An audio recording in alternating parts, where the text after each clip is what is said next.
Just a few days ago, on April 27, 2026, Babar Azam had his second T20 century in this year's PSL. Virat Kohli is in exceptional form in last 2 years of IPL. Stephen Smith is in an exceptional form in T20, and he must be picked in the T20I side for Australia. And we made even a video about it showing the data. Shai Hope has turned into a valuable batter for West Indies side in the T20. So we are seeing a pattern here. We are seeing that the very batters who were supposed to be sidelined by the first phase format that were supposed to make them irrelevant are actually making a strong comeback. And are they saying to the selectors that with loud voice that you cannot ignore us anymore. While we survive on the pitch for hours, we can also adapt to thrive. So we are not just insurance policy, we are going to be the engine. We are not the support, rather we are gonna rule. So let's start with Stephen Smith. I know you kids wanna hear about Virat Kohli or Babar Azam first, but wait a bit. Shall you? Because Stephen Smith is my favorite player. So he comes first. So Stephen Smith, the guy who started his career as a bowling all-rounder, but broke every boundary and turned himself into the finest batter of modern cricket. For a long, long time, it is widely established that he isn't appropriate for T20 cricket. I mean, batting average of 24.86 at the strike rate of 125.45 does not make someone attractive for T20 cricket. I understand. So, since 2022, he is not a regular feature in Australian T20 side. He played 2 matches in 2023 and 2 matches in early 2024 against New Zealand. And in his last 2 innings, just were not very impressive at all, honestly. Just 11 and 4, respectively. And his T20I career faded away. But he didn't. He played 35 T20 matches in different franchises and prominently in Big Bash and PSL, having more than 50 runs for 11 times, scoring 3 centuries, two in Big Bash and 1 in PSL this year, having a strong batting average of 45.24. And he was even called up in the middle of the T20 World Cup this year, although he didn't get to play.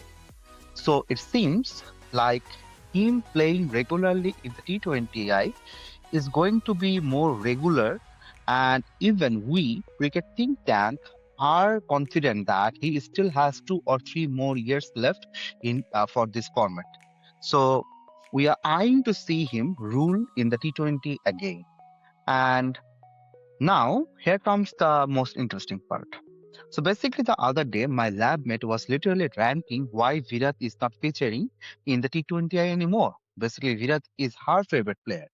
She was frustrated to see him retire from T20I while he is still performing in the IPL.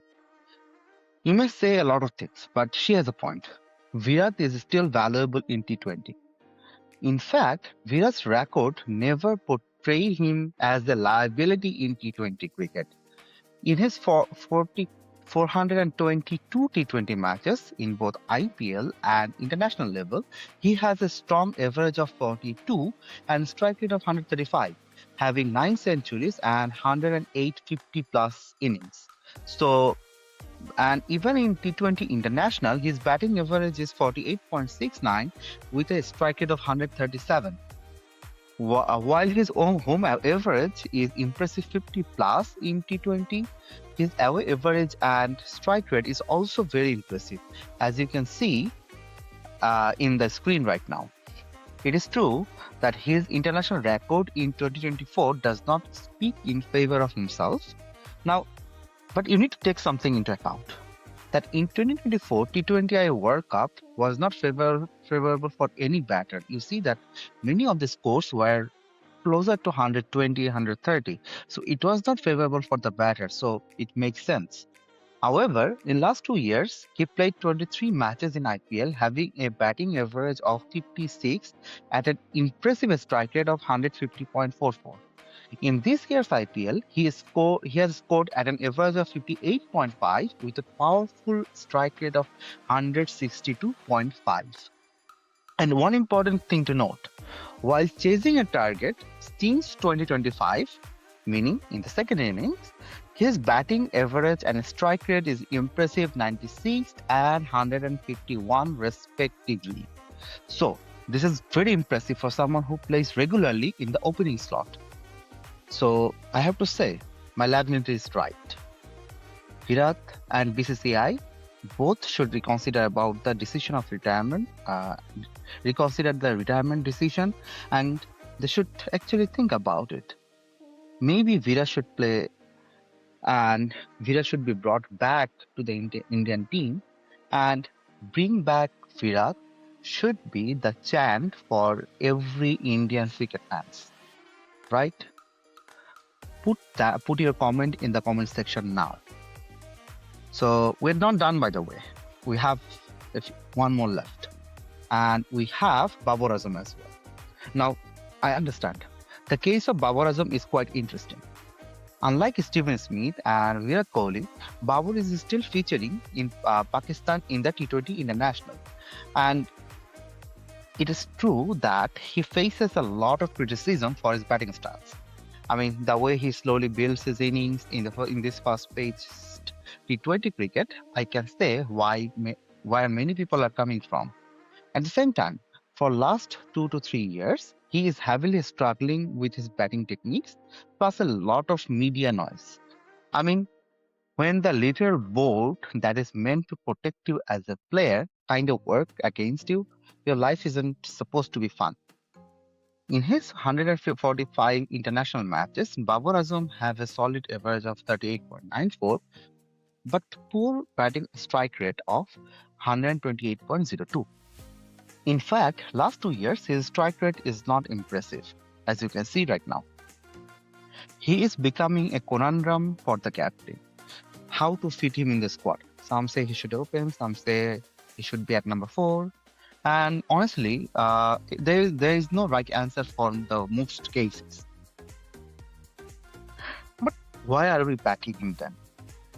And putting his name alongside Smith and Virat.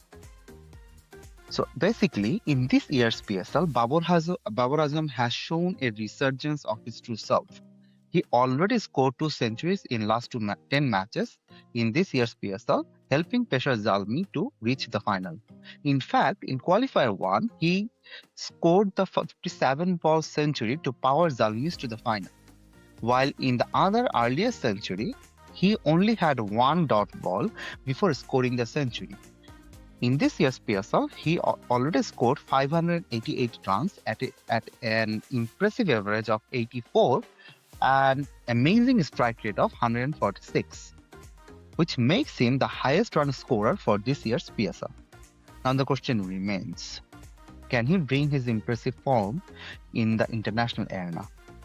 So, in our first video of this channel, where for over an hour, me and Majid talked how classical batting is having a hard time in modern day.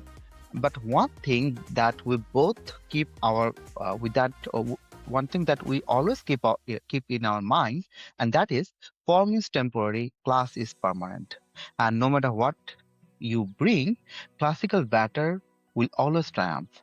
So that's all for today. What do you think about this video? Do you agree that classical batting is still going to make a comeback in new form in T20 cricket? Do you want to see Smith, Babar, and Virat in T20 cricket? All of them or some of them? Or do you think that they shouldn't play at all? We should focus on new players, new stars. Put your valuable comment in the comment section. Subscribe to this channel. Many of you are still not subscribing to this channel, so don't forget to click on the button and encourage us to make more videos like that. Click on the videos where, there are some videos here. Click on the video to watch more of our videos, more of our analysis. And yes, I understand. I'm also missing Majid here. I need him, and he will be back inshallah. See you soon. Bye.